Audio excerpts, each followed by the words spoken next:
Make it easy by picking up a Philly Boyz tailgate box. You can bring the party to the tailgate just like Jack. It's a party, it's a party, it's a party.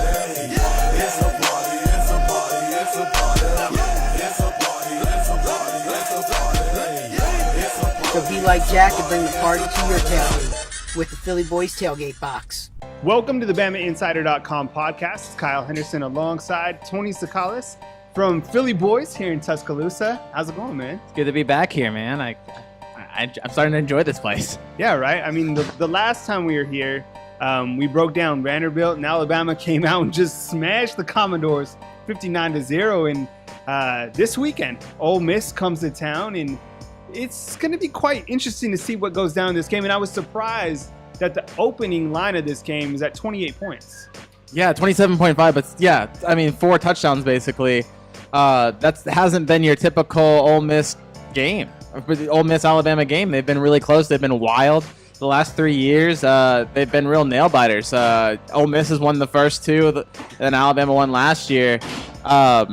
Ole Miss has been a really tricky opponent for Alabama, and it's just been so weird the way the games have gone. They've been the most wild games that Alabama has played over these 3 years. And we'll get to that in just a second. We'll break down, do a comprehensive preview of this game coming up. But I want to pay the bills, so to speak, right? All right. So now is the perfect time with the game being an 8 o'clock kick, which Tony doesn't necessarily like. I don't like 8 o'clock kicks. Right? I don't think anyone likes 8 o'clock kicks. Do you like 8 o'clock kicks? I don't mind them. But hey, this will give you an opportunity to come into Philly Boyz, right? And try the Philly Boyz tailgate special. Let me read this off. Feeds 8 to 10 people. Only $49.99. 3 feet of cheese steak, bowls of cheese, grilled onions, mushrooms, peppers, and 3 feet of fries. You could swim in the fries, Tony. Can you imagine that?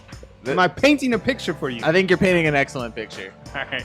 So we're coming to you from Philly Boyz. Be sure and give them a shout out. We appreciate them letting us conduct a podcast from Philly Boyz here in Tuscaloosa, right on University. And as we dive into the Ole Miss game, I talked to Andrew Bone earlier on the recruiting podcast, which you can find on BamaInsider.com. We have some big visitors coming in to Tuscaloosa. There are 3 official visitors. But for this game, Alabama enters number 1 in the country. And you actually took a cruise out to Mississippi to speak with Bo Wallace, who kind of the man that started the rivalry, maybe? Cracked the code, so to speak? Yeah, I mean, Ole Miss hadn't beaten Alabama in 10 years before they beat him in Oxford in 2014.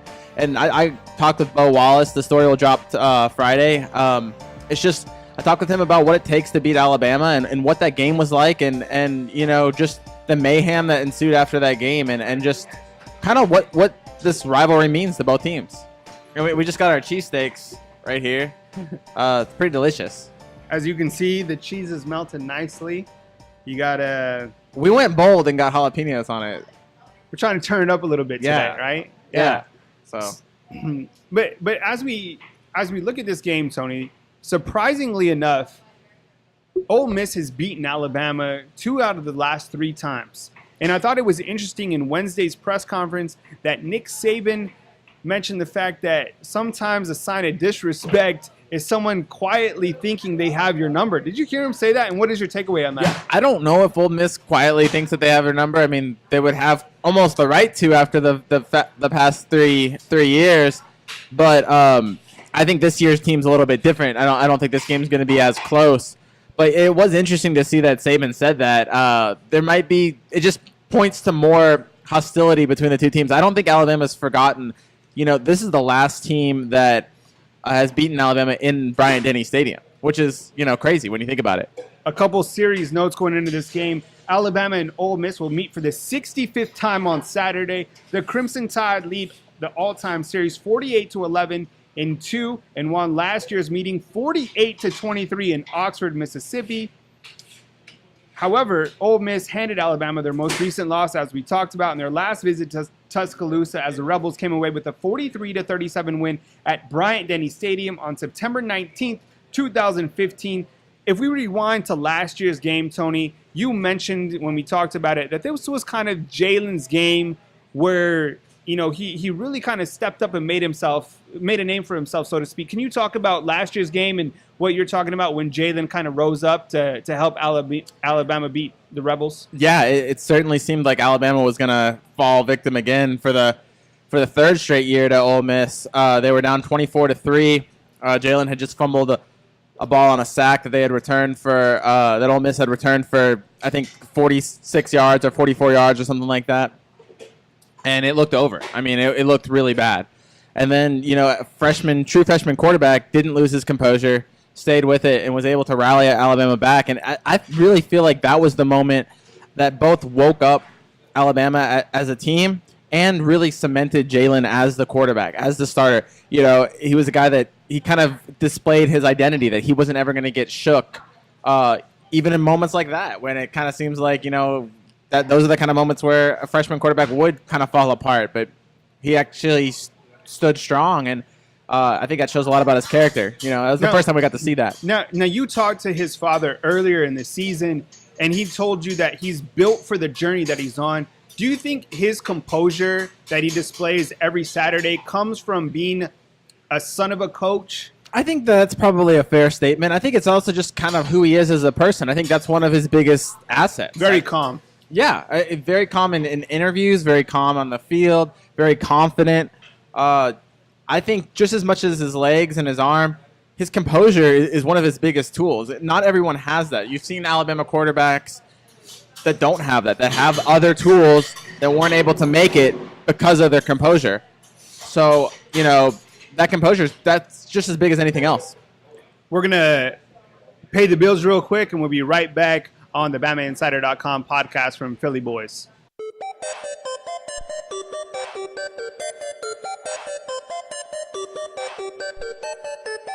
Make it easy by picking up a Philly Boys tailgate box. You can bring the party to the tailgate just like Jack. It's a party, it's a party, it's a party. It's a party, it's a party, it's a party. It's a party, it's a party, it's a party. It's a party. So be like Jack and bring the party to your tailgate with the Philly Boys tailgate box.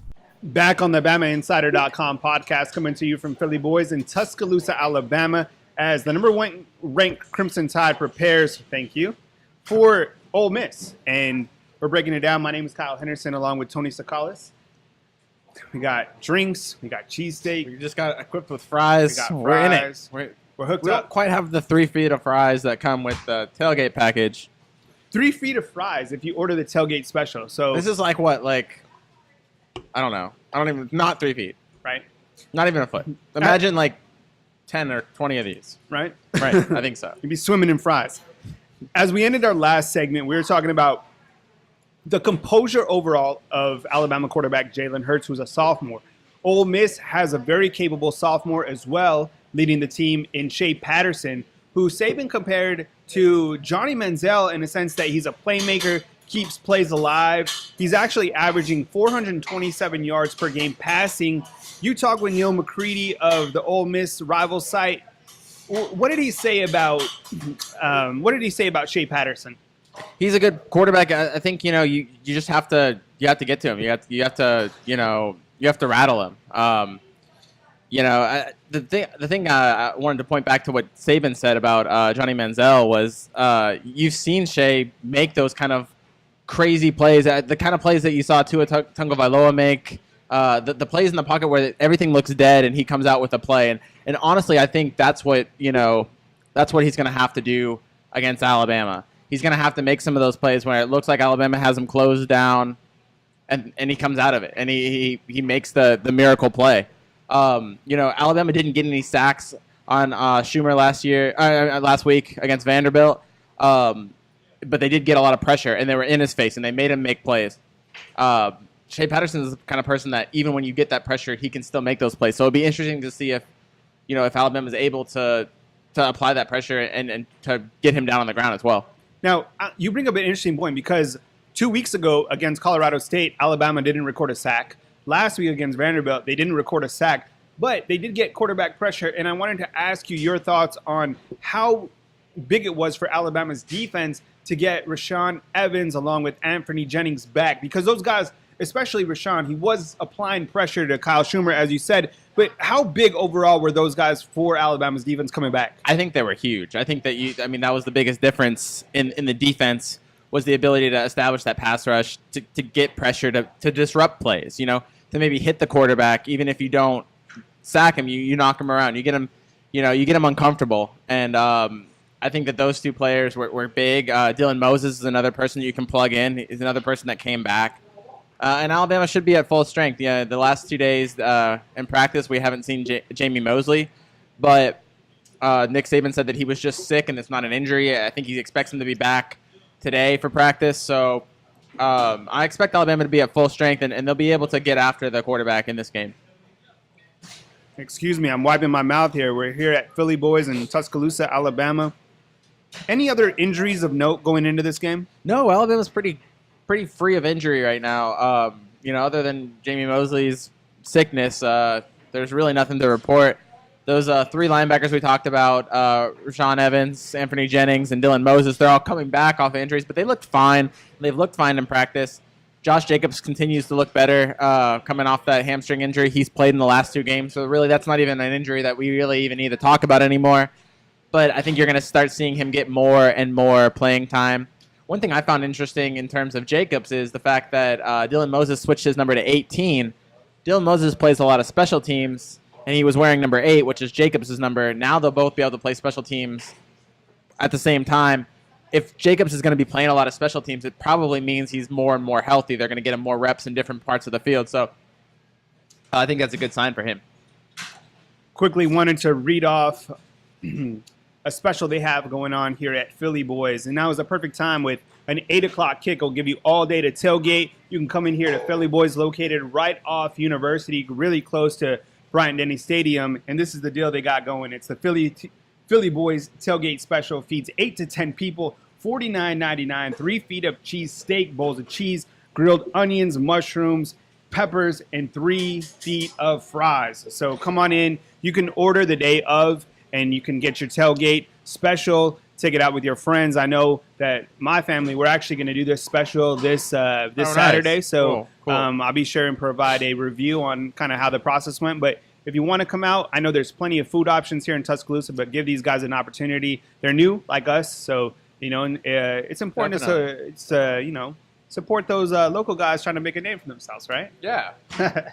Now, Ole Miss comes into this game 2-1 on the season. Week 1, they beat South Alabama 47-27. A.J. Brown breaks school record in that game with 233 yards receiving. We'll talk about that here in a second.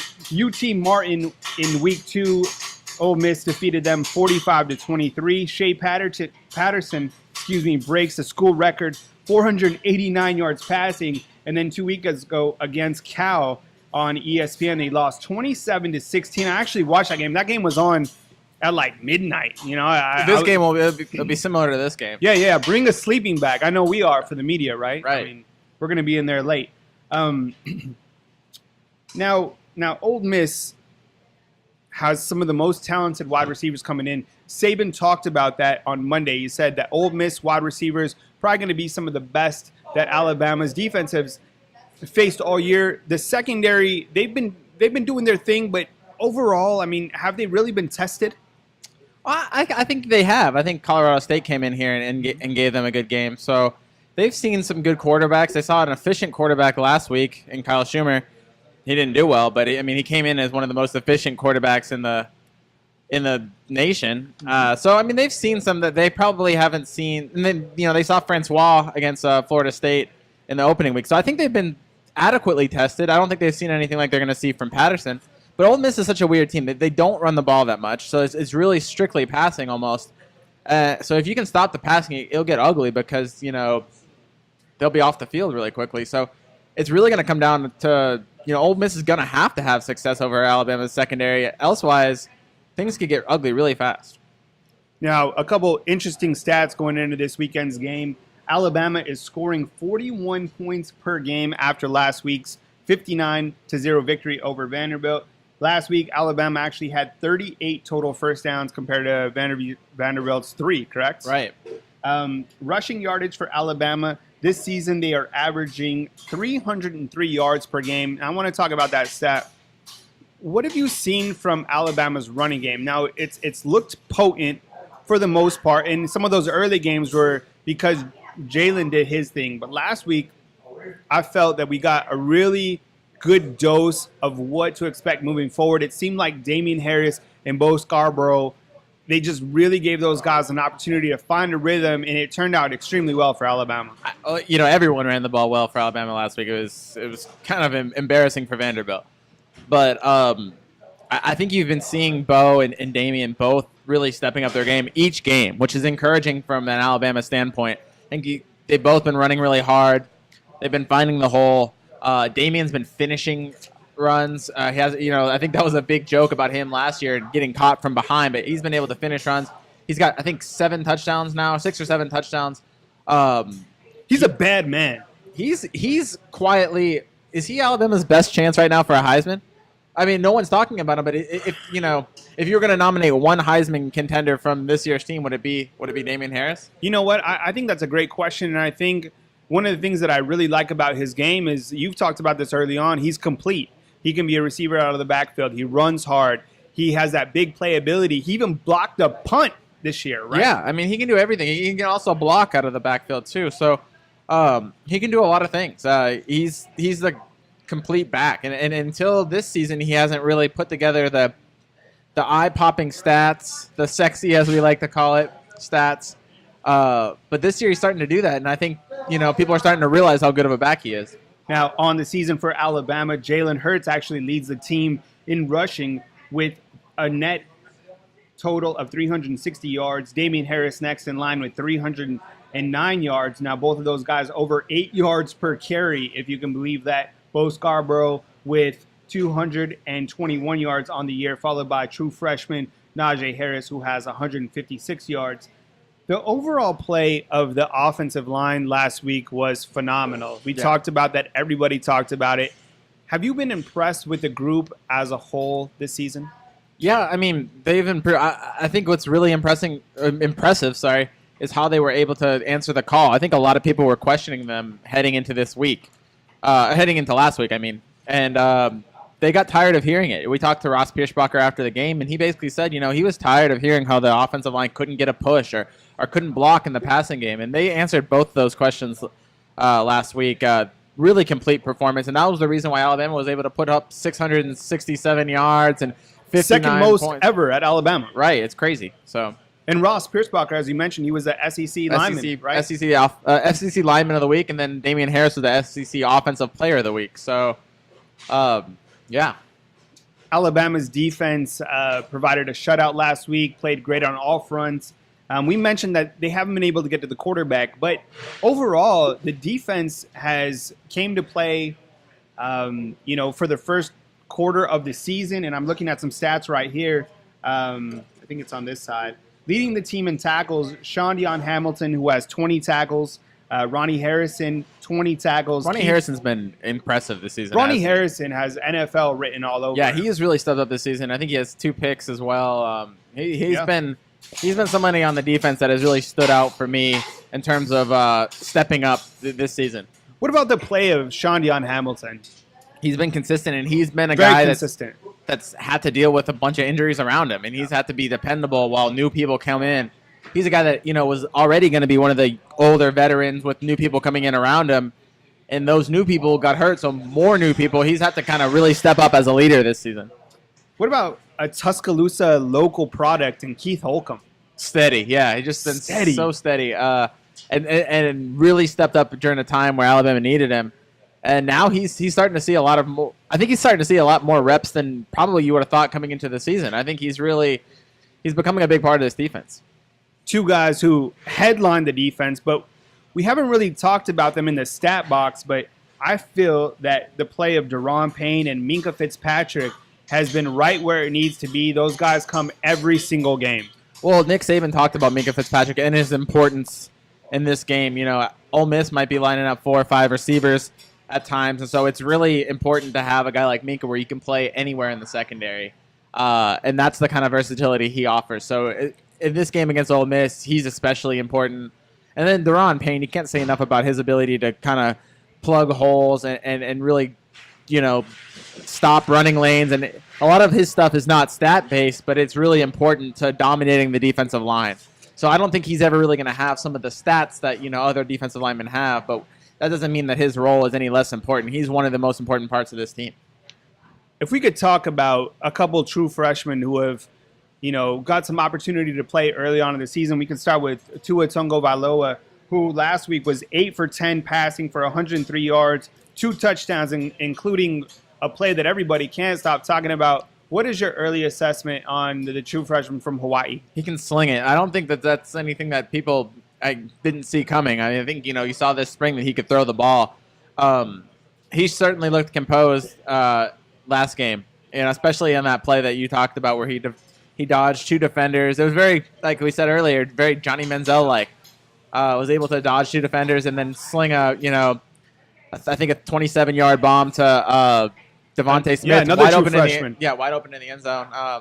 He shared the ball with his fellow true freshmen. Right, He got Judy his first touchdown. It's awesome. He turned around and get Devontae Smith his first touchdown. So freshmen taking care of freshmen. What about some other freshmen that have jumped out? I know Jerry Jeudy. We've seen a lot of him this season. He's starting to get his feet wet. We actually saw Tuscaloosa native Brian Robinson score a touchdown last week. Najee Harris, we've Jumping seen him over weekly. people. Yeah, can you talk about some of the guys on the offense, and then we'll switch to the defensive side? Yeah, I mean, there's an argument that Jerry Jeudy could be Alabama's second best receiver. I think you could start. You could start to make that argument. He's been really, really good. You got Devontae Smith and Henry Ruggs has also been good, and then running the ball. It's really impressive to see what Najee Harris can do. What he can just with his athleticism, just jump over people. He hasn't had maybe a breakout performance, but it's kind of hard when you're the third guy in the rotation to get those kind of breakout performances. We've seen moments though from him and from Brian Robinson. I think it was kind of a surprise to see Brian Robinson last game, but he was really able to impress and score his first touchdown of his career. What about the play of Chris Allen? And you can mention maybe some another defensive guy that you think might be worth noting. Yeah, I mean, in terms of freshmen, I think Chris Allen's been, you look at his size and the power he brings. He's got such a great physique. Yeah, he's somebody that can really make a difference in a game, and he's only going to get stronger as well.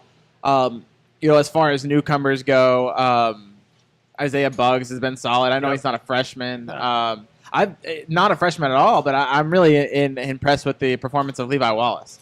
Yeah. We talked about him last week too. He's somebody that continues to just be steady and really has been one of the biggest surprises in the whole SEC with his play. Yeah, and as we talked about, he'll get another opportunity to prove his ability this Saturday against a very good Ole Miss team coming in. Alabama takes on Ole Miss this Saturday, 8 p.m. on ESPN. The following week at Texas A&M, Arkansas, and Tennessee, along with LSU, back in Tuscaloosa. As we look forward at the schedule, what teams are going to present challenges for Alabama? I know, every week is a challenge in the SEC, but the latest Vegas lines just came out, and Alabama's favored by a 2-touchdown favorite by everyone remaining on the schedule outside of Auburn, which they're a 10-point favorite. It's going to be rough, I think. I don't think there's going to be many exciting games. I think the SEC's down and Alabama's still up. I hate to say that, and there probably will be a game that kind of catches Alabama by surprise, but on average, there's no one on this schedule yet, on this regular season schedule at least, that looks like they can beat Alabama. I'm sorry, there's just not. And I think when you look at it in terms of if Alabama can put together a complete game like they did last week, it's going to be very hard for any team to play 4 quarters of that type of football. As we look at Alabama in terms of offense, defense, special teams, we've seen it all come together, especially on the special team side with Alabama finding, as you've written about, Andy Papanastis, who's done exceptionally well through the first quarter of the season. Yeah, I think when, to touch on Papanastis, 6 straight field goals, and he's, I think he's 8 of 10. Yeah, he's 8 of 10. So the most made field goals, tied for the most made field goals in the SEC, and then tied for second in terms of accuracy. He's been a big surprise in an area that Alabama thought that it was pretty weak at to start the season. So that's been a big plus. But touching back to the perfect game, I mean, I think if Alabama plays like that, there's not a team that can beat them. But I think it's kind of the same way with Clemson, and if any of these top teams are playing at the way Alabama played, then they're untouchable. It's going to be hard to replicate that performance again and again and again. I don't expect Alabama to play like that every week, and that's nothing against Alabama. I think that's just that was such a perfect storm of everything going right for Alabama. It's almost, in my opinion, unrealistic to expect that every week. We're coming to you from Philly Boyz in Tuscaloosa, Alabama. Now is a perfect time to come in and get your tailgate special. Feeds 8 to 10 people, only $49.99. 3 feet of cheese steak, bowls of cheese, grilled onions, mushrooms, and peppers, and 3 feet of fries. So come on in. Now is a perfect time. With it being an 8 o'clock kick, you have a perfect opportunity to come in, tailgate all day, and get ready for what should be a very good football game. 8 p.m. from Tuscaloosa, Alabama, Bryant-Denny Stadium. It's going to be packed. 101,000 coming out to see what I think will be a good football game. But I want to ask you before we close out, last time we didn't do a game prediction. I think we said what was going to happen, but if we look at this game straight up, we've looked at it enough. Go ahead and give us a prediction on this Saturday's game. All right. I'm going to go. I've talked myself into making it a bigger game. I'm so used to this game being so close that I was going to come up with a quick, but after really looking at the stats, I'm going to go 41, which is Alabama's average, to 14. I think Ole Miss gets a few touchdowns, but I think Alabama's going to be able to make them one-dimensional and kind of stop what they're doing, and I think Alabama will get its points. So 41-14. 41-13? 14. I will go 44-13. And that'll include 2 field goals, okay? Up in the ante. Yeah, so I'm up in the ante a little bit. You can we'll recheck that on Monday. So we'll do a Monday morning quarterback and come back on those predictions. But from Philly Boyz here in Tuscaloosa, Alabama, this is the BamaInsider.com podcast. We appreciate you joining us. Please be sure and come and give Philly Boyz some business. And thank you for your business. You can find all our coverage back on BamaInsider.com from Tuscaloosa, Alabama. My name is Kyle Henderson. This is Tony Tsoukalas on the BamaInsider.com podcast.